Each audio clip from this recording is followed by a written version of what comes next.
Assalamualaikum warahmatullahi taala wabarakatuh. Okay, hari ni kita akan belajar pasal daya gerak elektrik. Okay, daya gerak elektrik. Okay, sebelum kita nak tahu, kita tahu dulu belajar sebelum kita bermula.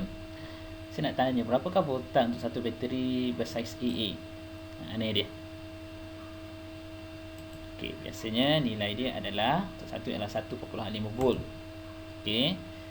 Soalan yang kedua, kenapakah ada perbezaan harga bagi bateri jenama Energizer dan Eveready padahal kedua-duanya membekal voltan yang sama?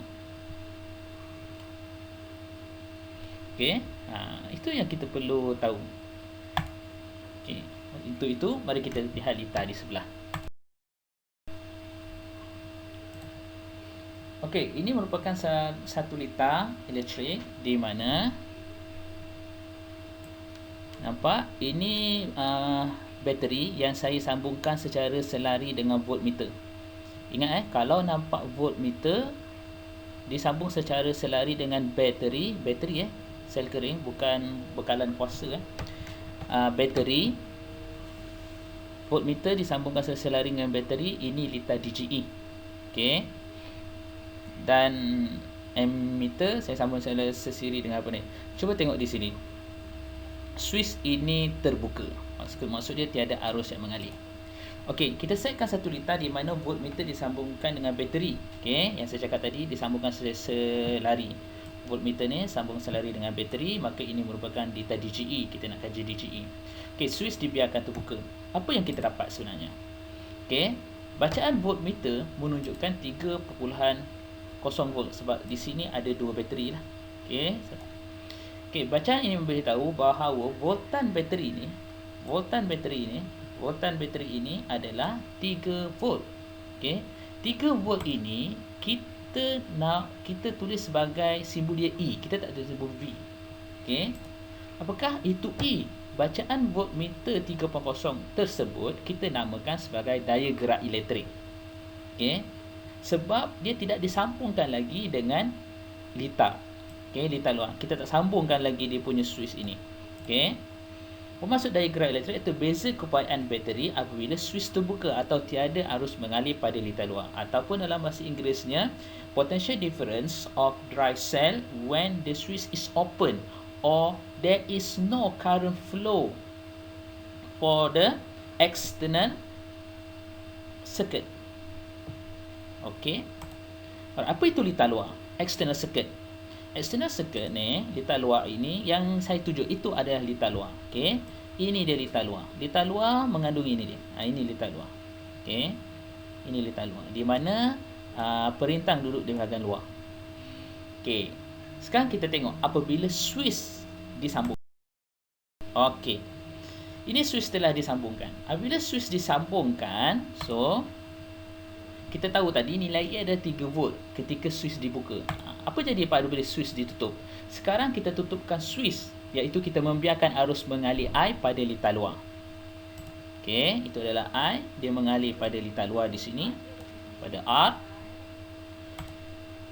Kita lihat sekarang bacaan voltmeter menunjukkan 2.8 volt. Okey, bacaan ini memberitahu bahawa voltan bateri mengalir pada litar luar, iaitu barulah voltan ini mengalir pada litar luar kat sini. Okey, dia mengalir pada litar luar. Okey. Maka 2.8 volt itu kita simbolkan dia sebagai V.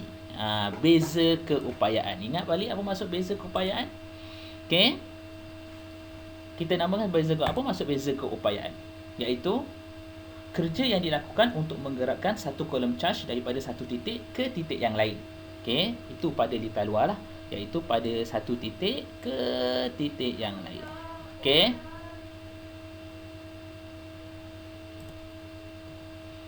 Okey, dah tahu apa maksud beza keupayaan tadi? Saya dah telah beritahu tadi. Okey, kemudian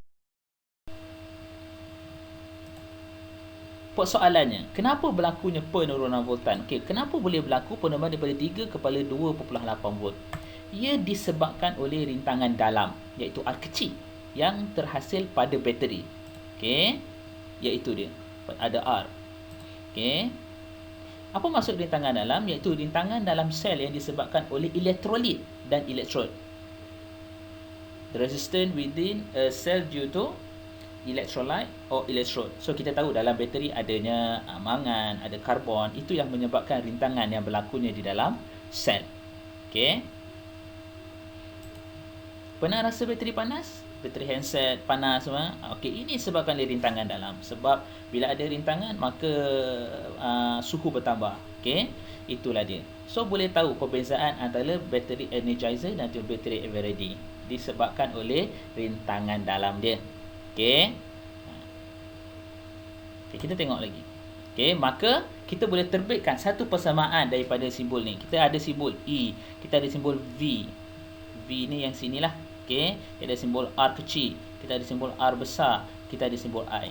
Okey. Kita boleh gabungkan dia persamaan, iaitu tengok.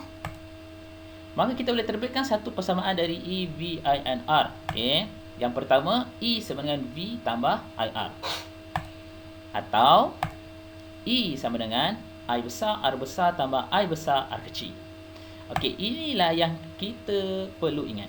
Okey, biasanya tidak dibekalkan dalam soalan SPM. Okey. IR tu apa? IR tu yang menyebabkan kehilangan voltan semasa switch disambungkan. Bila switch sambung kat sini, dia hilang voltan. Dalam situasi ini berapa kehilangan voltan dia? Dia 0.2 volt. 0.2 volt itulah yang disebabkan oleh rintangan dalam sel.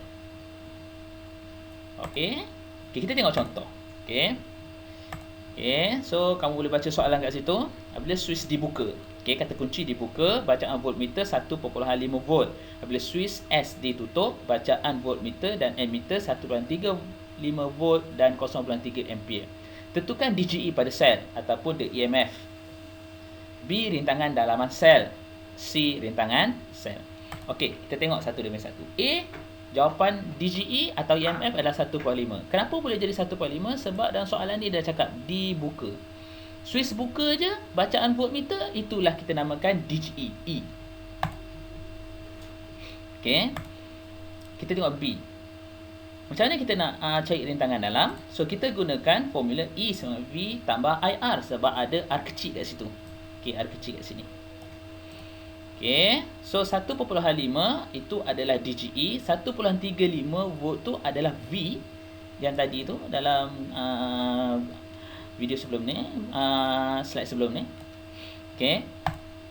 Kemudian kita akan dapat R sama dengan 0.5 ohms. Okey, sekarang kita nak cari rintangan R. Rintangan R kita guna formula apa pula? Kita gunakan E sama dengan I besar, R besar tambah I besar, R kecil. Ini formula yang kedua tadi.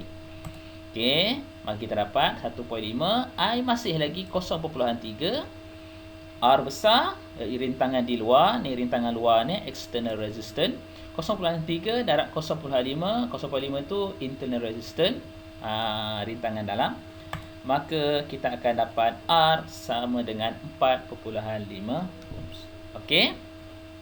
Alright, pelajar jika nak mengkukuhkan lagi, saya ada bekalkan soalan objektif untuk pelajar, maka pelajar boleh buat.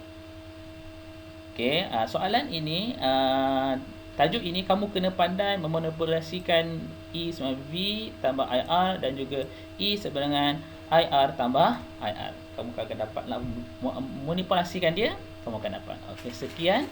Terima kasih.